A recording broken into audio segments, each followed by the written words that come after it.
बाबा येते मी. वीणा, वीणा तू इथे काय करतेस? संतोष काय करते म्हणजे? आई बाबांना भेटायला आले होते ना मी. आणि असे काय ओरडताय आल्या आल्या? फोन कुठे आहे? इतका वेळ फोन करतोय मी तुला, फोन का नाही उचलत आहेस? हे काय फोन इथेच आहे, पण आम्ही जरा महत्त्वाचं बोलत होतो म्हणून फोनकडे लक्ष गेलं नाही माझं. वीणा, हे घर आता तुझं नाहीये. तुला आता स्वतःचं घर आहे ना. स्वतःचं घर, नवरा, मुलगा ते सांभाळ, त्याची काळजी कर. संतोष, अरे काय झालंय जरा नीट सांगशील का? अगं आई, वरद आला नाहीये अजून घरी. त्याच्या शाळेपर्यंत जाऊन आलो. हो तुम्ही त्याच्या ट्युशन मध्ये चौकशी केली का? तिथे पण जाऊन आलो नाहीये. अगं अरे मित्राकडे गेला असेल. मी ना त्याच्या सगळ्या मित्रांना एकदा फोन करून बघते. ताबडतोब कर. हो. हा? तुला सांगू का, मला काय वाटतंय कदाचित तो इथेच यायला निघाला असेल. मी जरा कोपऱ्यावर जाऊन बघून येतो. जा हा, जा तू बघून ये. जा वीणा, नको काळजी करूस तू.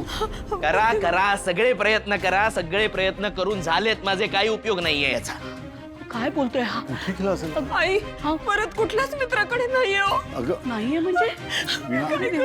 वीणा, शांत हो, शांत तू हो. शांत हो. हे बघ सापडणार तो, येईल आता इतक्यात येईल. आपण शोधून काढू वरातला, काही होणार नाही त्याला. वा. नको काही.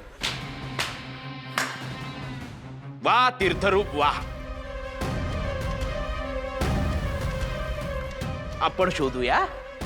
कसं शोधणार सांगा ना, कसं शोधणार आहात तुम्ही? आता तरी तुम्हाला कळतंय का हे सगळं का घडतंय ते?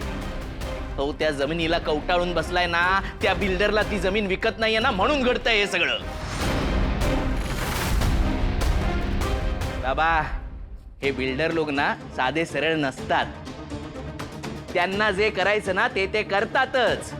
आधी त्यांनी तुम्हाला त्रास दिला, तुम्ही बदला नाहीत, मग आता माझ्या मुलाला गायब केलंय. अहो, आता तरी कळतंय का तुम्हाला? तुम्ही पाण्याची बाटली तर गाडीतच विसरला होतात. थँक्यू. बसा ना. या.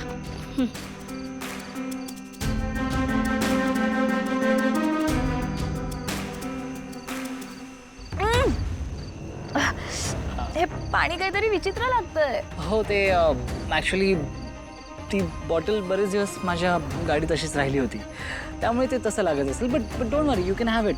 It's safe. ओके.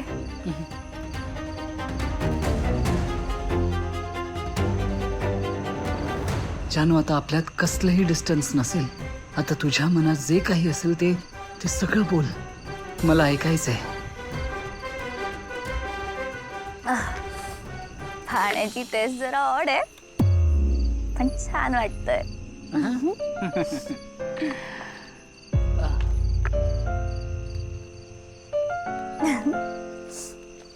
असला थ्रिलिंग एक्सपिरियन्स आहे ना हा मिस्टर कानेटकर. म्हणजे बघा ना, असा हा सुनसान रस्ता, आपण दोघेच, आजूबाजूला कोणीच नाही, त्यात गाडी पण बंद पडली आहे. हो, पण फिल्मी सीन वाटतोय ना हा. राईट. मी तुम्हाला सांगू का, मला आता नक्की काय वाटतंय? काय वाटते? तुम्ही तो काजलचा पिक्चर बघितलाय? कोणता? थांबा सांगते, बघा.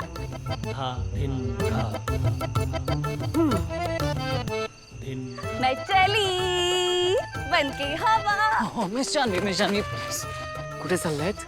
बघा, आपण दोघेच आहोत या जंगलात. ओके, असं कुठे जाऊ नका. It's to risky. Yes, risky. Correct आहे तुमचं, करेक्ट आहे. काय असतं ना मिस्टर कानेटकर, आमच्या मुलींच्या आयुष्यात ना हे कायम असंच असतं. म्हणजे हे खूप अवघड असतं. आम्हाला ना कुठेच मनमोकळेपणाने वागता येत नाही. म्हणजे तुम्हाला सांगू का, आम्हा मुलींचं लाईफ ना खरंच खूप डिफिकल्ट असतो. खरंच खूप डिफिकल्ट असतं. म्हणजे आम्हाला ना कायम ही गोष्ट फेस करावी लागते.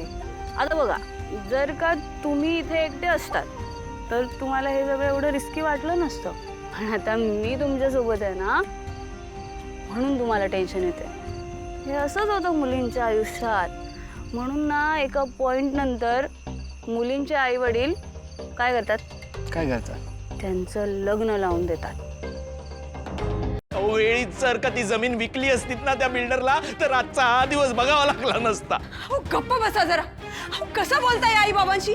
त्यांना का दोष देताय? मग कोणाला देऊ? यांना कुठे मुलांना सांभाळता येतंय? यांना फक्त स्वतःच्या जमिनीची काळजी. पण त्याचा परिणाम आपल्या मुलांवर त्यांच्या मुलांवर होतोय हे कळतंय यांना. अरे तू काय बोलतोयस? आम्ही काही आमच्या मुलांना त्रास होईल असं वागण्याचा प्रयत्न करतोय का?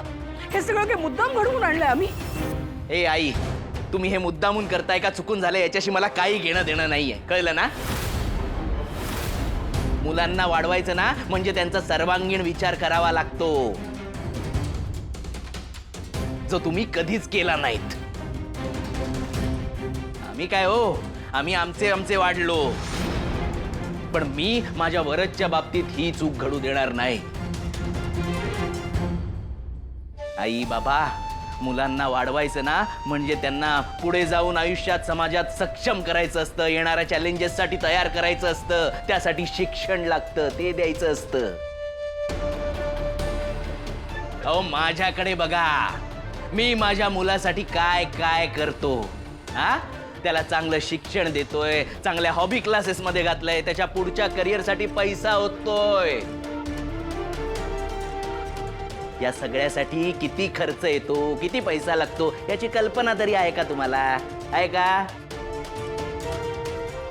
अहो बाबा, बाप म्हणून तुम्ही एकही कर्तव्य पार पाडलेलं नाहीये.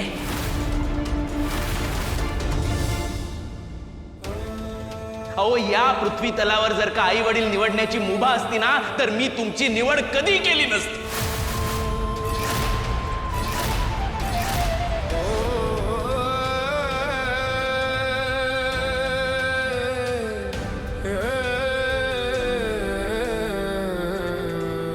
लक्ष्मी,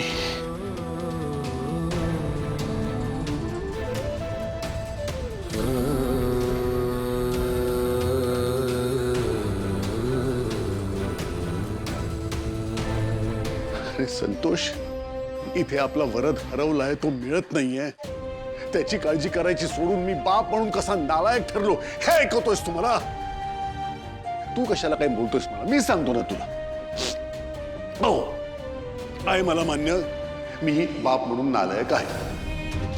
बाबा, बाबा, नालायक आहे मी बाप म्हणून. अरे मग तू का नाही स्वतः प्रयत्न केलेस काही? तू म्हणतोस तुला ही या गरिबीत राहायचं नव्हतं ना, गरिबीचा कंटाळा आहे ना तुला, चीड आहे ना, मग तू करोडपती का नाही झालास? तुला कोणी थांबवलं होतं?